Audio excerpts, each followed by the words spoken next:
Et ben voilà, salut Fred. Salut Laurent. En fait, on va commencer par essayer de présenter globalement où tu es, ce que tu fais, pour que on situe en gros le truc. Bah Fred Copeau, je te regarde. Oui, n'importe, on s'en fout. Et je fais des guitares. Ouais. Voilà, dans la campagne. Un bon moment déjà. Dans la campagne à côté de Rennes, à Saint-Aubin-d'Aubigné, que j'aimerais bien un jour qu'on requalifie Saint-Aubin-des-Bignoux.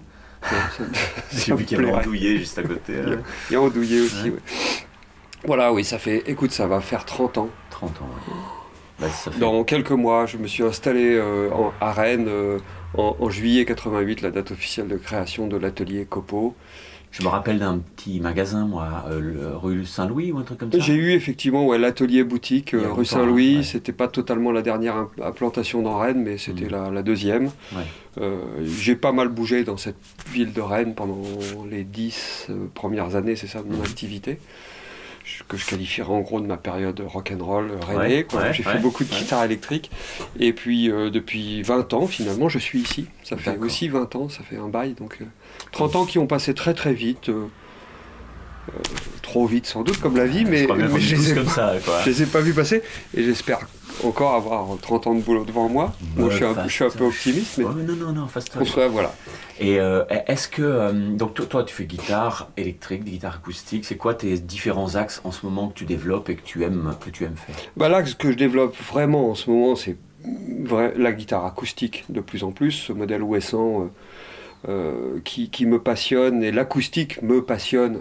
Je dirais à nouveau, ou en tout cas la passion pour l'acoustique ne m'a jamais quitté, et elle s'est réactivée il y a quelques années, l'âge venant sans doute, et comme pour beaucoup d'ailleurs, une usure en tout cas, comme je l'ai dit déjà, plus grand chose à proposer, disons, de sincère et de cohérent sur la guitare électrique. J'aime bien faire des guitares électriques custom, enfin sur mesure. T'en fais encore? Voilà, j'en fais encore à la demande. Voilà, des projets vraiment d'un musicien qui vient avec ses idées, et ça c'est toujours passionnant. Mais comme le travail de luthier est passionnant à ce titre-là, c'est-à-dire d'être là pour répondre à une demande. Je viens de faire une basse 6 cordes pour un bassiste de la région de Niort, je crois.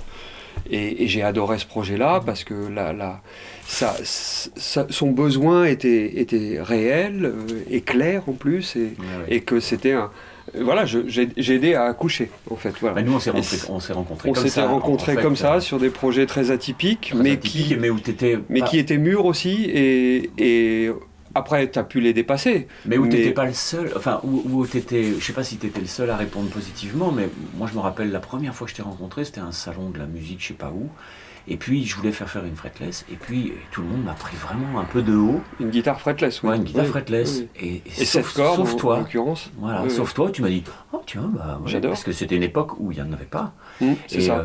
Et où tu m'as dit, ah putain, alors ça, oui, pourquoi pas, alors là, vraiment. Et puis ça s'est fait parce que tu as une espèce d'ouverture sur la chose inventive. C'est ce qui me passionne dans ce métier, enfin pas que, mais je parlais de l'acoustique, me passionne maintenant, et on y reviendra, parce que j'aurais aimé faire de la physique acoustique. En fait, ça me passionne de discuter avec des physiciens et de comprendre de l'intérieur, même si finalement on ne fait probablement qu'effleurer la compréhension des choses, mais en tout cas ça corrobore ou pas l'intuition qu'on avait, et pareil pour des projets humains aussi ou musicaux.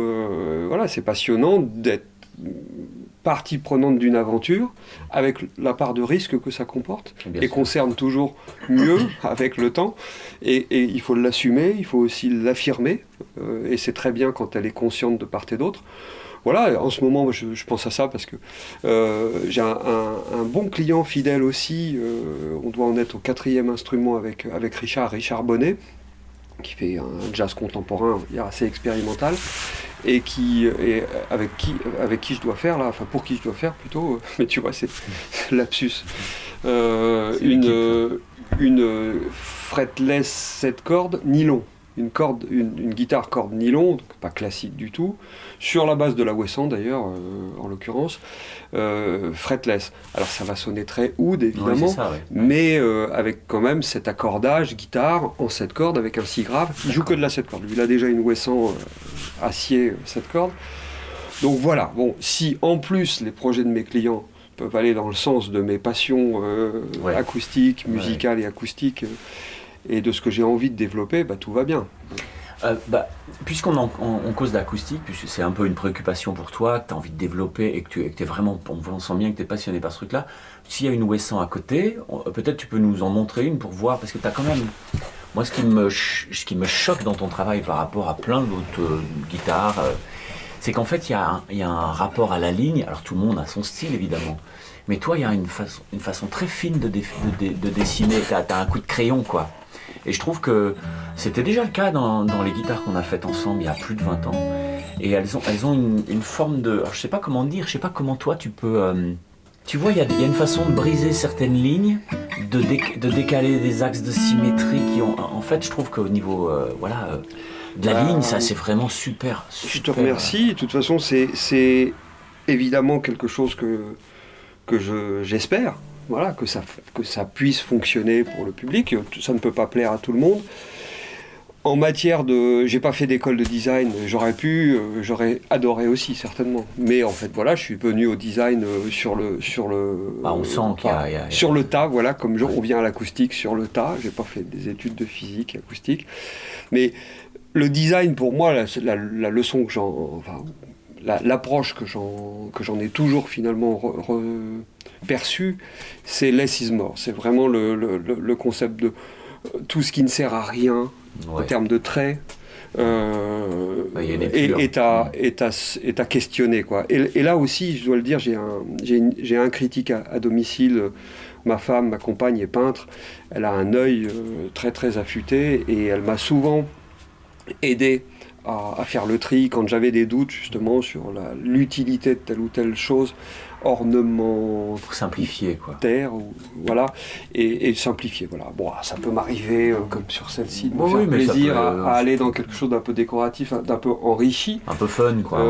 Peu fun, mais ou délirer sur les couleurs ici, mais ça c'est à la demande d'un client, c'est une 7 cordes que je finis pour lui là, mais voilà, le design en fait c'est avant tout la fonction qui crée l'organe, on dit pour les êtres vivants, bien mais sûr. Pour les guitares c'est la fonction qui crée la forme et la fonction ergonomique et la fonction production aussi de plus en plus. Ça c'est un truc que j'ai appris avec Ken Parker, enfin que j'ai réalisé, compris et appris plus vite en tout cas grâce à lui, parce que le process de fabrication, on doit le connaître, on doit le penser en même temps qu'on est en train de penser la pièce, tu vois. Et quand on fabrique ces machines, comme la plupart d'entre nous, au luthier, enfin, beaucoup en tout cas, sommes à la fois passionnés et amenés à le faire, parce que des machines qui fabriquent des guitares, il n'y en a pas dans les catalogues. Bien sûr. Donc on transforme nos machines, tu vois, pour le frettage comme pour n'importe quoi. On fabrique nos gabarits, on fabrique nos moules, on fabrique... Et finalement, avec le temps et l'expérience, on apprend à concevoir l'outil qui va fabriquer en même temps que la pièce. Et ça devient super intéressant parce que du coup, on va encore plus à l'essentiel. Bon, bien sûr. Ça permet d'être dans une recherche de pertinence et d'efficacité. Bon, je te dis, modestement plus ou moins abouti, mais... Salut. Bonjour, salut Fred. Salut Vincent. Ça tourne, ça pose pas de problème. Ouais, donc en fait, toi, c'est tout. Ce qui est beau, c'est que c'est comme une espèce de geste artistique où il faut tout penser en même temps pour que le geste soit... Voilà, dans le meilleur des cas, complètement, c'est ça. Et ce principe, finalement, où on essaye d'aller à l'essentiel, bon, il n'empêche que c'est peut-être pour être plus courte et encore plus basique et simpliste, mais qui a quand même toujours... On se laisse aller à une recherche d'élégance, quoi.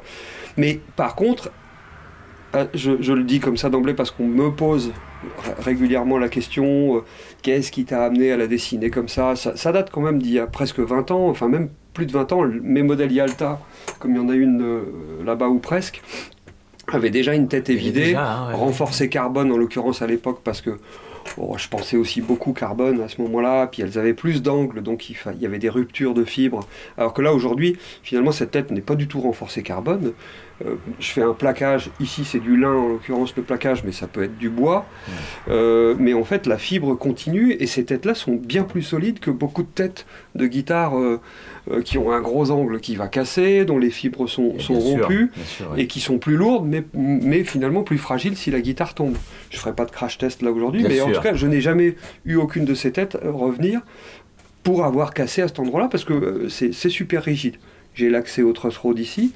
La première idée, elle est la recherche de légèreté masse, quoi, physique. Ouais. C'est-à-dire que je crois dans l'intérêt d'un manche et d'une tête légère pour la dynamique du son. Donc c'est toujours la première chose qui compte, à mon sens, c'est la recherche d'efficacité sonore, dans ce que je cherche comme son, hein, c'est pas l'absolu. Bien sûr. Légèreté visuelle, évidemment, au passage.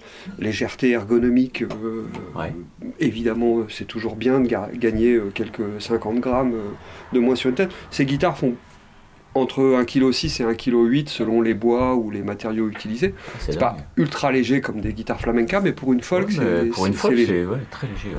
Et puis l'angle de corde aussi, qu'on regagne comme ça, sans pour autant avoir une tête, encore une fois, avec un angle énorme.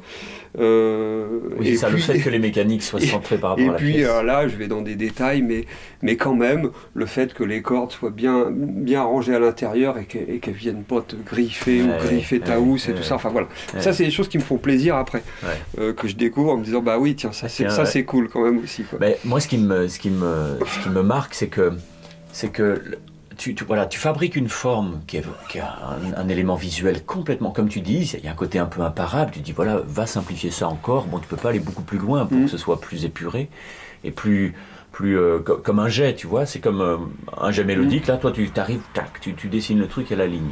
Et puis après, il y a tout le côté qui fait que, bah, évidemment, on gagne en angle, on gagne en technologie, je sais pas comment dire, technologie, quoi. Ouais, enfin. Et tout ça, ça sert... ça s'aligne et les deux servent, parce que des fois ça pourrait être l'esthétique au détriment d'un truc, voilà, ou le truc au détriment. Ça c'est ce que je cherche à éviter. Hein, je dis pas que des fois ça peut pas m'arriver de céder à ces sirènes là, mais j'ai des garde-fous, des réflexes maintenant. Bon, tu vois, voilà, et le petit détail de réglage du truss rod ici, que je peux aussi régler quasiment pendant qu'un client essaye ou joue la guitare. Bon, voilà, c'est des choses qui me feraient, si c'était pas comme ça, aller plus loin encore dans le modèle.